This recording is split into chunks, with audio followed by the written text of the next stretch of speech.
Bien, vamos a estudiar ahora el método de la secante para obtener raíces en ecuaciones no lineales. Este método es muy parecido al método de la regla falsa. Podríamos tomar el script del método de la regla falsa y hacer la modificación de la fórmula recursiva para las raíces y tendríamos resuelto el problema. Lo vamos a empezar de cero, de todas formas. En el método de la secante, la raíz se aproxima como el punto donde la recta que une los valores funcionales correspondientes a las últimas dos raíces corta el eje de las abscisas. Es decir, tiene una expresión matemática como la que se ve en la pantalla. Para programar esa función vamos a ir al Octave y vamos a crear primero una función de datos, de toma de datos, que en este caso le voy a llamar datos secante. Esa función de datos, de toma de datos secante, va a tener tres componentes: la función propiamente dicha y el entorno R1 y R2 que corresponden a la posible raíz. La función la vamos a definir como una función implícita, normal,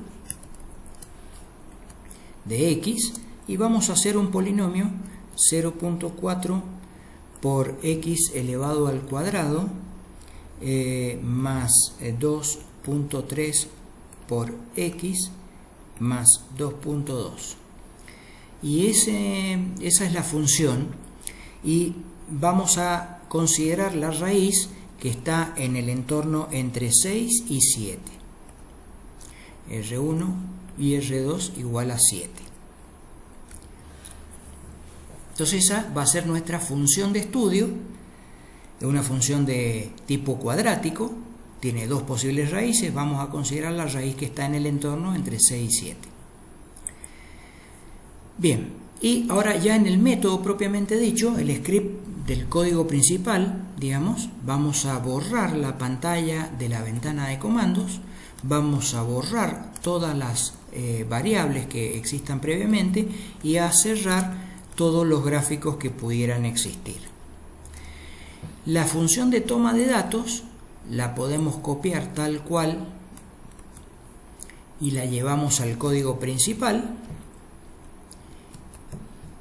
con la única diferencia, si quisiéramos, cambiarle los nombres a las variables R1 y R2. Inclusive la función G se podría llamar de otra manera, porque las variables, digamos, creadas dentro de la función de toma de datos secante son variables locales. Bueno, no importa, dejémosla como está. Lo único que nos importa es saber en este momento cuál es la ecuación recursiva. Y nosotros sabemos que la ecuación del método de la secante establece que la raíz, que le podemos llamar una raíz nueva, es igual a la raíz anterior, a la raíz actual, digamos, menos el valor de la función f en la raíz actual multiplicado por el valor de la raíz actual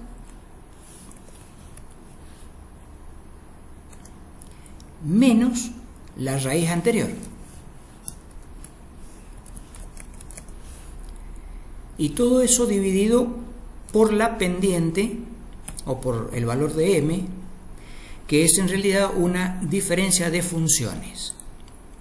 M, en este caso, es la diferencia de funciones, que es la función f calculada en la raíz actual menos el valor de la función f en la raíz anterior.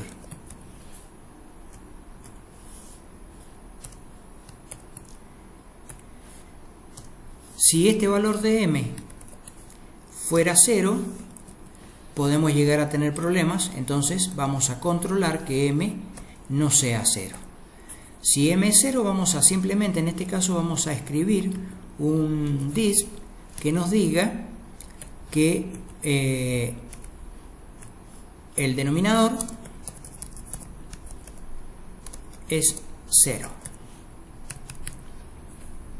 Bien, esto sería nuestro, digamos, zona de cálculo iterativo. Sería parte del método, ¿verdad? Pero esa parte del método tiene que ser incluida en un bucle while, como siempre, para poder hacer los cálculos repetidas veces. Entonces el bucle while comienza con la palabra reservada while y termina con la palabra end. Ese bucle while nosotros ya habíamos estudiado que se tiene que repetir mientras el número de iteraciones sea menor al número de máximo de iteraciones y mientras el error sea mayor que la tolerancia. Bien, no se ha definido ninguno de estos valores, con lo cual entonces previo a la existencia del while tengo que definir las variables auxiliares. Entonces vamos a definir el número máximo de iteraciones en 100, vamos a definir la tolerancia en 0.00001, ¿verdad? O si lo queremos escribir también 1e a la menos 5.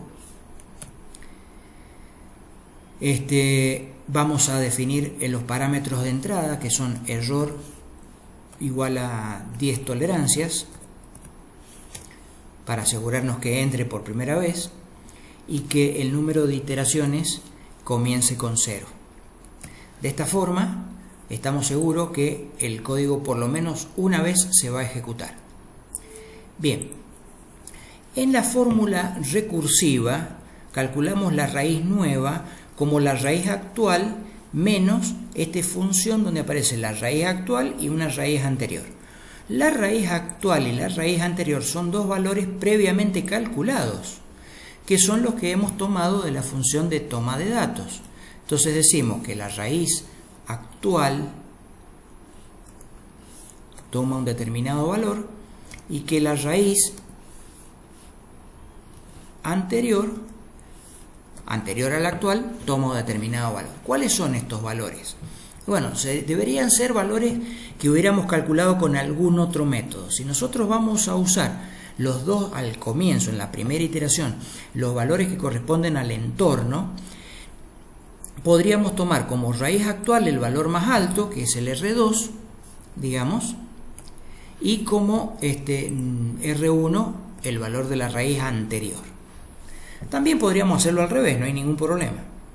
Entonces aquí tenemos los dos valores iniciales, que son los dos valores del extremo. A través de la función f definida para el problema, se calcula m, que resulta ser la diferencia. Si m es 0, no se puede calcular una nueva raíz, con lo cual, digamos, automáticamente el código termina, pero aparece el cartel que el denominador es 0. Si ese m no es 0, lo que nosotros podemos hacer es calcular una nueva raíz con la función de iteración. Ahora, lo que sí hay que hacer es colocar la variable iter incrementada para asegurarnos que en cada paso iter vaya sumando una unidad hasta llegar al número máximo de iteraciones, si no jamás va a dejar de ejecutar. Bueno, una vez que hayamos tenido este cálculo de la nueva raíz, podemos calcular entonces ahora el valor que correspondería a la función en la nueva raíz. Entonces ese podría ser nuestro parámetro de error. El error es igual entonces al valor absoluto del valor de la función en la raíz nueva, ¿verdad? Que sería la raíz más aproximada. Bien, una vez que hemos llegado a esta instancia, existe la posibilidad que tengamos que repetir el cálculo porque el error esté todavía por encima de la tolerancia. Entonces tenemos que proceder a una actualización de las variables. La raíz anterior toma el valor de lo que sería la raíz actual. Y la raíz actual toma el valor de la raíz nueva. De esta forma, la raíz anterior, digamos, se actualiza al valor de raíz actual, y luego raíz actual se actualiza al valor de raíz nueva, o sea, la última raíz.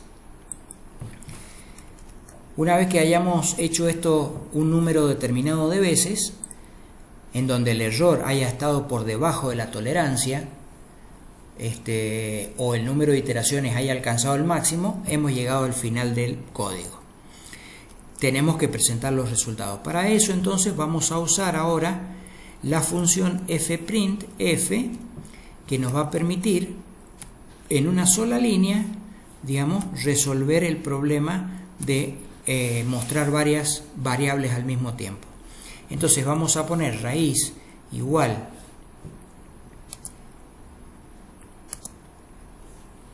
%f, %.7f, vamos a poner iteraciones igual %d y error igual %e.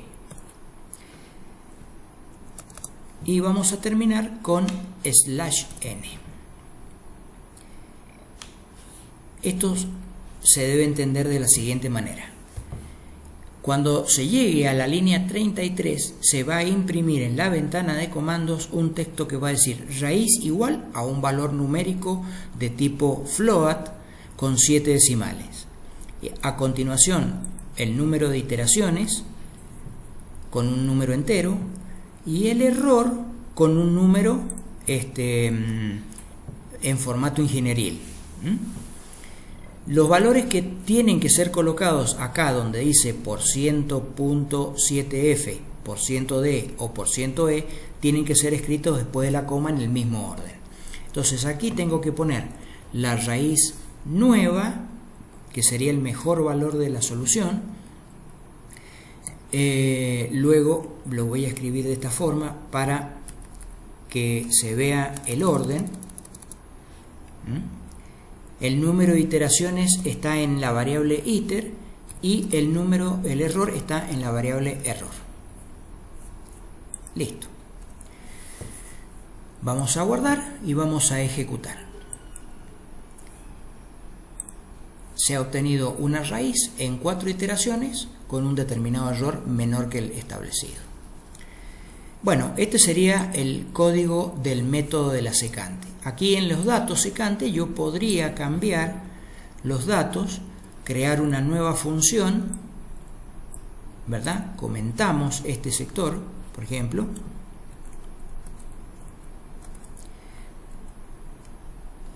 Acá puedo crear una nueva función, f, también lo tengo que hacer de la misma manera, @x.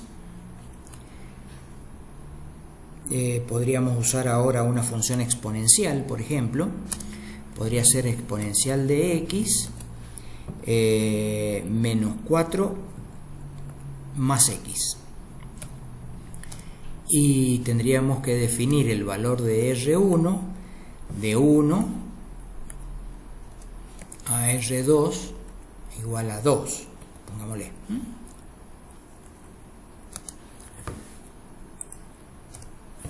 Entonces, para este problema, ahora hago el cálculo y obtengo los resultados de la raíz con el número de iteraciones y el error. Bueno, eso es todo.